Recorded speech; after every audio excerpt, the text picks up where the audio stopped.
We are hurting people in a hurting world. We need to know that one day things will change for the better for those who know the Lord. We also need to understand that it is not what's happening to us, but what's happening in us. The key to overcoming difficulties is not how bad things are, but how do you perceive them in the light of the knowledge of the kingdom of heaven, which gives us hope. We are not only saved by faith, but we are comforted by faith. The world we live in is filled with thieves and rapists, murderers, terrorists, tyrants, and drug lords. There are those that are hungry and live in poverty and all kinds of pain and suffering in this world. Religions really struggle with the concept of pain and suffering because many people have to endure terrible things in their lives, so much that their faith has been shaken. They've been so overwhelmed by the injustices of what they've seen that they lose faith in God. The Bible deals with pain and suffering. It just may not be in a way that you may think. Some of the great men and women of Scripture faced terrible hardships and pain in their lives.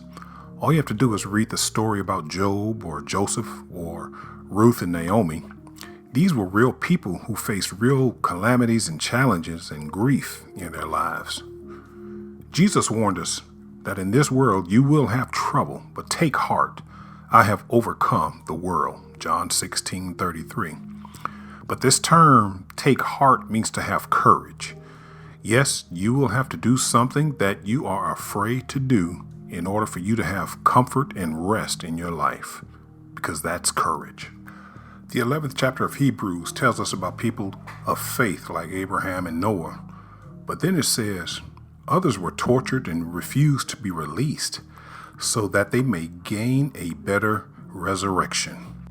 If we understood this one phrase of Scripture and how these people look towards the future to a brighter day, it would answer the question, how to find true comfort in today's society. Let's continue. That scripture continued to go on to say that some faced contempt and beatings, while still others were chained and put in prison. They were stoned, they were chopped in two, they were put to death by the sword, they were destitute, persecuted, and mistreated. Since the Bible doesn't ignore pain, then how does the Bible explain it? Well, the Bible never gives a simple answer for all suffering. There is no one-size-fits-all to explain why people experience such bad disasters and such terrible loss. Sometimes, as in the case of Joseph, God would use it to develop character. Sometimes, as Jesus taught, it is a result of persecution and opposition by people that just really don't like you for one reason or another. But sometimes we are suffering because of our own choices. Do you ever fail sometime? Yes. Do you disobey sometimes? Yes. Do you sometimes sin? Yep. And do you suffer for your actions? Yep. But is that where God leaves you? No. God is our good shepherd, and although you may have temporarily gone astray, He will leave the 99 sheep just to come and rescue you. God gave us a conscience to cause us pain when we do something wrong. When we are too stubborn to change our ways and give up bad habits that cause us grief, there's still hope. Repentance and forgiveness are the tools God uses to correct our walk with Him. And if we would submit to that, then we can have a clear conscience toward Him. Then we can learn to forgive and be forgiven. Sin is at the core of all suffering, though. Sin is the rebellion of men and women who have sought to do life their own way. God created the world, and He owns it. But He gave dominion to man to manage and to be responsible for it, to keep it, to do life His way. That means the world is not completely in God's hands alone. Because of sin, Satan became the god of this world, while man was given the dominion over it. But now man is under the wrong, sinful influence of Satan, and that makes it look like God has His hands tied. What a mess. But His hands are not tied. He had a plan of salvation from the foundation of the world. A plan that would fix everything. That is why God had to send Jesus to legally operate in this world as a human and yet be fully God, so he could bridge the gap between humans and God without violating his mandate of human dominion over the earth. So many people don't understand this, and because they don't understand it, they can slip away from God into unbelief. Someone may say, if God is so all-powerful, why doesn't he just remove all sin?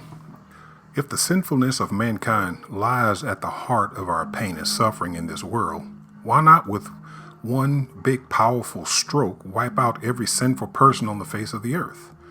Well, if he did that, you and I wouldn't make it, and there wouldn't be anybody left. All have sinned and fallen short of the glory of God, Romans 3:23. None of us could survive if God simply decided to wipe the world clean of sin. See, the beauty of Isaiah 40 is that it contrasts the suffering of God's people in the first part of the book with the power and magnificence of God and his grace and love, and it points to sin as the root cause of their pain. But now we see him giving his people comfort. And right in the middle of the discussion there in Isaiah, there's a prophecy about the coming of Jesus. Jesus has come and fulfilled that prophecy, and now we can take part in that future hope of a brighter day with him. Meanwhile, as we wait for his return, God gives grace and strength to the weary.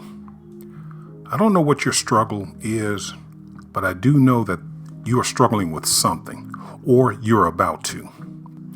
When you're struggling, it's easy to think that God doesn't know or that he doesn't care.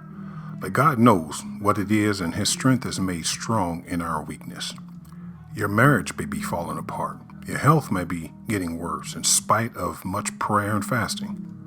Your child may have gotten diagnosed with a terminal illness, or your spouse may have died. Your teenager may be in rebellion. You may have been betrayed by your best friend. You may have lost your job, and that threw you in a financial crisis. Or the loneliness in your life may start to intensify. And finally, depression will try to creep into your mind to try to take the last bit of hope you have. But may I echo the words of Winston Churchill: never give up. Continue to hope in the Lord, even in a hopeless situation, and your strength will be renewed. However, I must caution you that becoming a Christian does not guarantee a life of physical comfort and luxury. Christianity does not exempt you from the troubles of life. God does not always remove the cause of our trouble, but he always gives the needed grace to bear whatever we're called to endure, and that will be different for each of us. Paul wanted his thorn removed from his side, but God said his grace was sufficient. If we want renewal, we must cast all our cares on him and trust him. The exchange won't happen until we put our hope in him. My friend, you will really have no true comfort until you come to Christ.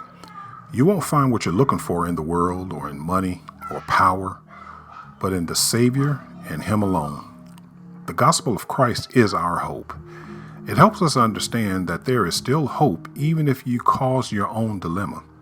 Our brothers and sisters in Christ are here to help us make better choices that are available to us. How can you and I get back on the right track when we find ourselves in these seemingly hopeless times in our lives? The answer is simple, my friend, by staying focused on what endures forever.